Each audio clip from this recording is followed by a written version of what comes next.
Number two! Number two! Hard!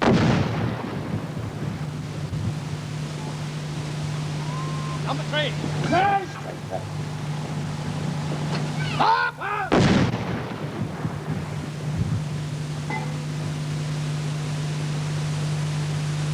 Number four! Under!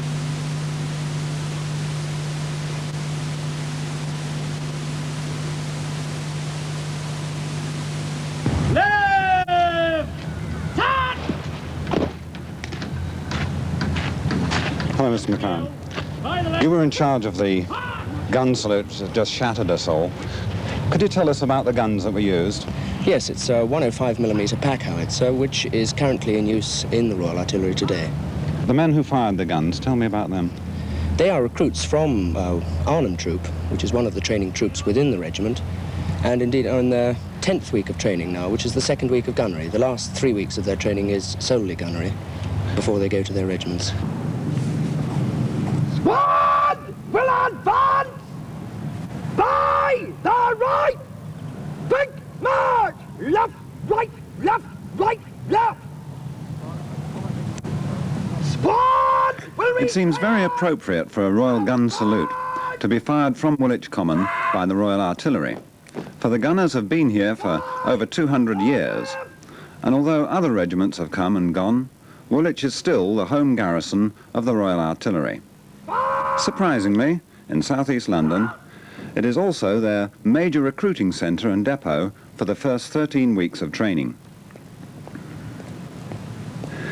Traditionally, this begins with square bashing. Incidentally, this regimental sergeant major is a very kindly, quiet-spoken man off the barrack square.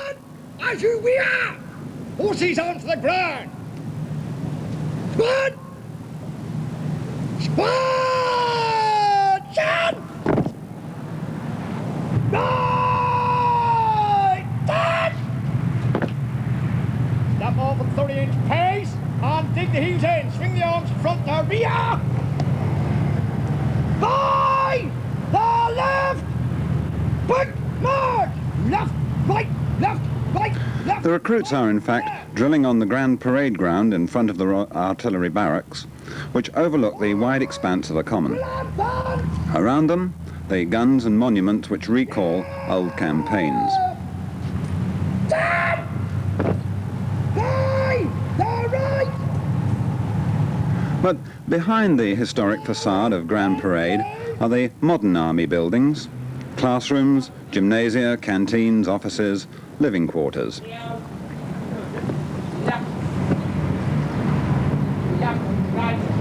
This is the workaday side of the barracks, and people passing along the road from Charlton to Plumstead can often see the young recruits marching out past the Thunderbird missile to the only wooded valley remaining on the common, a place which is invaluable to the army for teaching combat in undergrowth and jungle.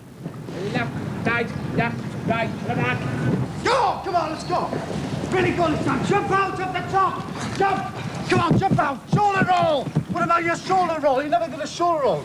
You must roll your shoulder. Quickly get down. You go in that position there. Cover up the left position over there, quickly. Far too small, lads. Quickly, back to the start again. Go! Come on! Hurry up!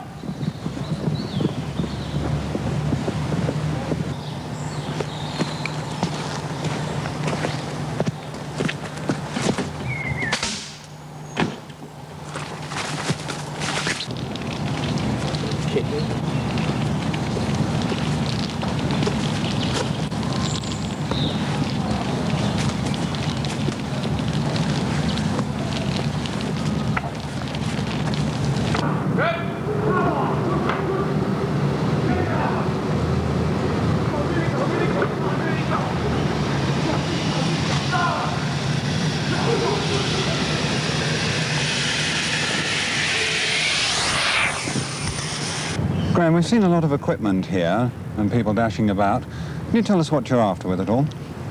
Well, in the woods here, there are two separate phases of training, really. There's the endurance training, which consists of the assault courses, where people get sweaty and it helps them to increase their endurance. This second phase on things such as the aerial glide here is to increase a chap's confidence and to help him overcome any fear of the unknown.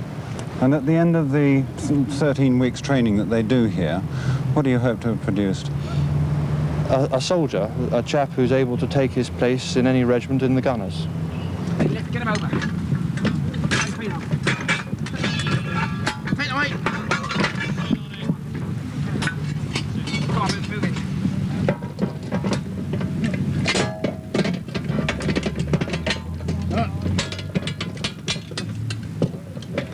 Gun practice on the common. In this case, within sight of the Royal Military Academy, once the home of officer cadets. It now houses army records and a small Royal Artillery museum. I think most people are surprised to find the army still so active in Woolwich. Guns, salutes, parades, yes. After all, the army have practically owned the common for 200 years. But it's certainly surprising that Woolwich, in a London borough, should still be the initial training ground of the gunners. However, as long ago as 1778, a school of instruction in methods of mounting and dismounting ordnance with speed and precision was founded by Captain William Congreve, called the Royal Military Repository Exercises. The Rotunda, in which guns were stored and displayed, still stands as a distinctive landmark and museum. Before the gun became too formidable in range and power, spectacular exercises were held on the common with the firing of all types of ordnance. And it is from the old mortar battery on one of the highest points of the common that the Royal gun salutes are fired today, though I suspect that even army wives didn't usually venture quite so close. Meanwhile, at the edge of the common on what was called the Green Hill, the imposing Royal Artillery Barracks had been built. The facade, at any rate, looking much the same today. The small town of Woolwich lay behind, down the hill, nearer the river. At these barracks, then as now, the officers welcomed all manner of important personages and military deputations. On the southeast fringe of the common, below Shooter's Hill, was the Royal Military Academy, a neo-Gothic building by Wyatt and the home of the young officer cadets. And this drawing is entitled Examination in the Dining Hall.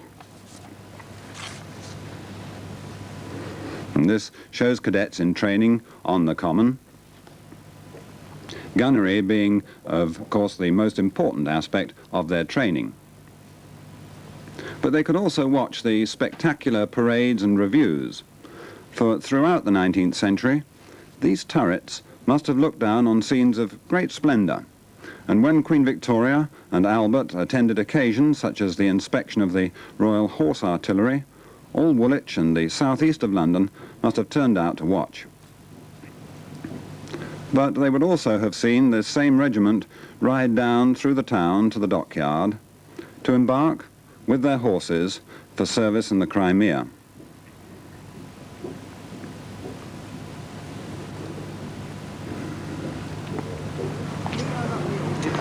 When the King's Horse Troop visit Woolwich each summer to take part in the Royal Artillery at home, they camp up on the common, and older residents must surely be reminded of the early years of this century, when there were at least 2 batteries of horse artillery stationed here. An old Woolwich Army vet told me that although he would doctor a sick horse, its rider would do all the nursing, cleaning out of the stable, feeding the horse, and giving gentle exercise on the common. Blacksmiths and farriers were kept busy, for besides the riding horses, there were all the draft animals which pulled the gun carriages. Bring it back. Hold it forward. There. Back there.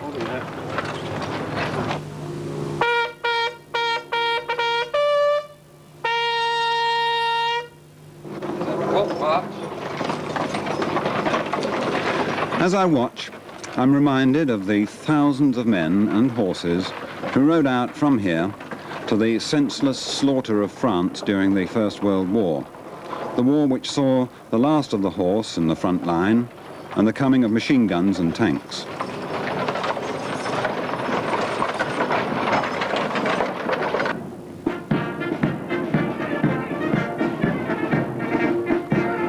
Every third Friday, a passing out parade is held in front of the Royal Artillery Barracks. Men who were civilians 13 weeks ago are now ready to leave Woolwich for their regiments. Before long, they may be serving in Germany, Singapore, Northern Ireland. This colourful parade, and it practically never rains, perhaps epitomises best of all the place of the Royal Artillery in Woolwich. But over the years, how many families must have watched their new young soldiers with a mixture of pride and apprehension? For when there is a war, guns are trained on human targets, and men on parade here a few months ago now lie seriously wounded in the army hospital across the common.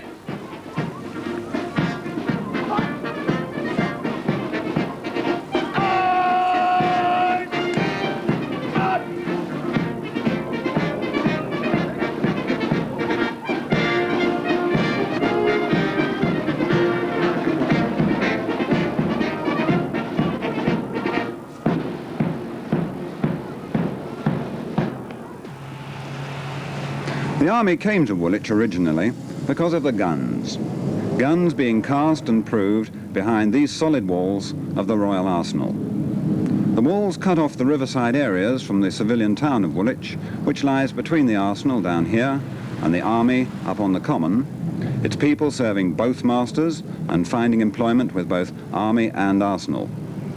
The arsenal grew from gun testing on scrubbly marshy land near the old dockyard and grew into a vast, heavily guarded fortress for the production of the weapons of war. Inside at last. A pass is still required, but there doesn't seem to be quite the same air of secrecy as when this was the Royal Ordnance Factory. Most of its 1,200 acres have been sold off to the GLC for its Thamesmead and industrial projects, but Royal Arsenal East and Royal Arsenal West remain in government use and continue to provide some employment, at least, for the people of Woolwich and South East London.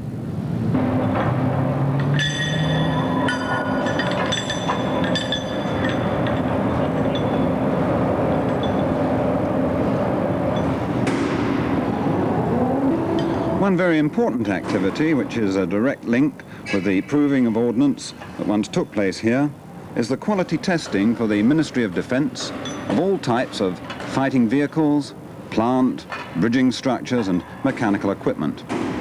This army vehicle is being reassembled after a series of rigorous and sophisticated tests in a completely up-to-date workshop.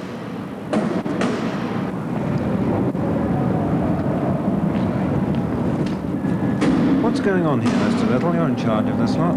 Well, we take engines from production lines, any engine that's being manufactured for the Ministry of Defence. It is subjected to a 100 hours test, 10 hours a day for 10 days, to prove the specification, and after which we strip it out, lay it out, and measure it all up and examine it for defects.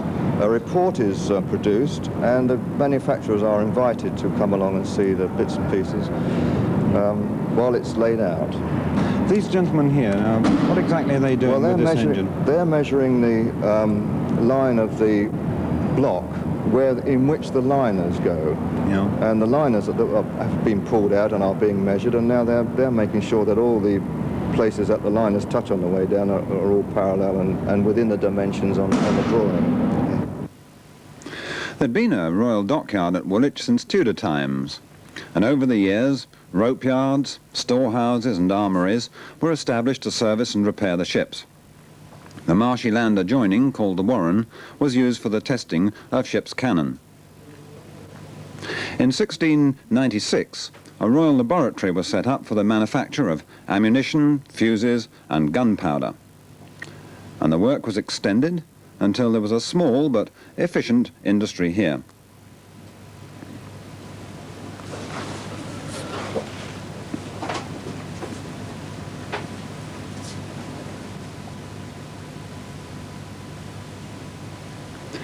At this time, cannon were being cast near the Tower of London, but after an accident there, it was decided to build a brass foundry in the Warren at Woolwich.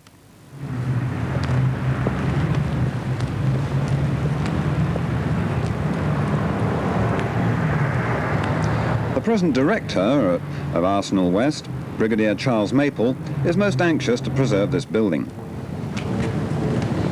Brigadier, tell me about this building. What's so unique about it, and why is it you want to preserve it? Well, it is the original brass foundry that was built here in 1717, and one of the original buildings of the old Woolwich Warren. It was, in fact, built and finished in 1717, and is attributed to Vanbrugh. We think this is probably so. In here, of course, all bronze cannon, like these in front of us, were cast right up until the start of the First World War. And it always gives me some pleasure to stand in this building and think that this is where all the cannon that fought British wars in these centuries were made. A great sense of history. Well, Brigadier, tell me about this gun that we've got here. Well, this is a 12-pounder of about 1850. You will see from the crest on the forward part of the chase that the Marquess of Anglesey was the Master General of the Ordnance. Yeah. You can see his crest there. And normally, on a gun like this incidentally was cast in here, as you can see, cast in 1850 in Woolwich. Normally, there would be another crest on there of the actual founder. But with this gun, we're not quite sure who the master founder was at that time. It could have been during a period between a man called King and another one called Eccles, but so far we haven't traced the full history of it. But certainly this gun was cast here. We hope that Brigadier Maple will find a good tenant for the brass foundry. It's a building which would interest industrial archaeologists. Inside, it still looks much as it did when George III came here to watch the casting of cannon and mortar. Apparently, he thought the Warren was not sufficiently belligerent or impressive a title for the site, and hereafter it was called the Royal Arsenal. Another interesting building here, also designed by Vanbrugh, is Tower House, now used as the Arsenal Mess. It was, in fact, a rebuilding of the oldest site in the Warren, and is seen here before the old tower was pulled down. It became a military academy for the officer cadets of the first permanent companies of artillery. And so, for some years, guns and gunners were together. The chief organising officer was Colonel Beauregard, who is therefore remembered as the founder of the Royal Artillery. His officer cadets lived in barracks on the townward side of the Warren, until, as we've seen, the new military academy was built for them up on the common. For, as weapons of war grew more formidable, the Royal Arsenal was extended. Convicts laboured to drain the marshes, cut canals, and strengthen the riverfront. Gun batteries were built, and, of course, the great encircling wall. At the end of the day, the convicts were rowed out to their prison hulks moored in the river. Throughout the 19th century and into the First World War, the production of arms and ammunition increased. The arsenal became a great industrial area, producing ever heavier armaments, fearsome weapons of war with affectionate names like the Woolwich Infant. Brigadier, can you tell me about this massive great mortar? Yes, well, this was conceived in about 1856 by Robert Mallet, who was a civilian engineer. And he tried hard to sell his ideas to the War Office of the day without much joy. But eventually, after the intercession of the Prime Minister of the day, Lord Palmerston, 2 of these were built. They were built originally for the Crimean War, of course, but I'm afraid they were finished after the war was over. Basically, this is a 36-inch mortar, the biggest ever built in the world. It fires a 1-ton charge over a range of about a mile. But the great point about this is that it represented a new concept in warfare, in that some 85 years before Barnes-Wallis thought of it, the earthquake principle was applied. In other words, it could fire a large explosive round which would bury itself in the earth and then go off. Another point, this thing was made up with a series of chase rings, and I'd like to show this to you. This bottom piece is a casting, and of course ended there, and was the largest part of the weapon in weight. That weighed 11 tons. Then each of these chase rings, which are held together by these longitudinal bolts, were lighter in weight than this, so each pot could, of course, become a bullock cart load, and the thing was reasonably mobile. It could fire about 1 round an hour. It was loaded by shear legs. The chamber here held about 60 pounds to 80 pounds explosive, and that is it. A round, in fact, is over here, if you'd like to see one in It's enormous, isn't it? Well, this is a thin-walled iron casting. The charge inside weighed roughly a ton. This hole here is the fuse hole, which had a termite-type composition in it, which was ignited at the moment the round left the muzzle of the bore. And, of course, the length of this fuse governed the time, both the flight of the projectile and how much it went into the ground before it exploded. Being a mortar, the trajectory was very high, so of course the round went right up in the air, down, buried itself deeply in the ground, and then in due course this ignited the charge inside, and away it all went. Well, this is Mallet's mortar, which was fired right across the common. And standing here as it does, opposite the Royal Artillery Barracks, it's a link between the arsenal down by the river and the army up on the hill. Left, right, down. The artillery was the first to move up to the common, and they remained in occupation. But throughout the 19th century, many other regiments of the army were stationed here. Hospitals, stables and barracks were built round the common and down into the town. Most of these buildings are now coming down, but nevertheless, there's still enough left of Victorian detail in stone and in ironwork to make Woolwich a most interesting hunting ground. We've chosen Woolwich because only the locals know it really well and realise how far its history as both an arsenal and garrison town has stamped a special character on the locality.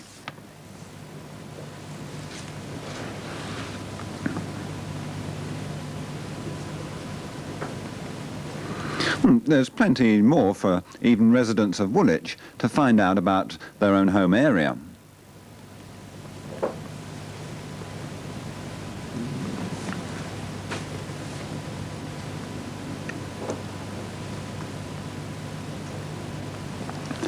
Fortunately, London is still often a collection of hamlets, and each one has its own individual qualities and will certainly repay a closer look.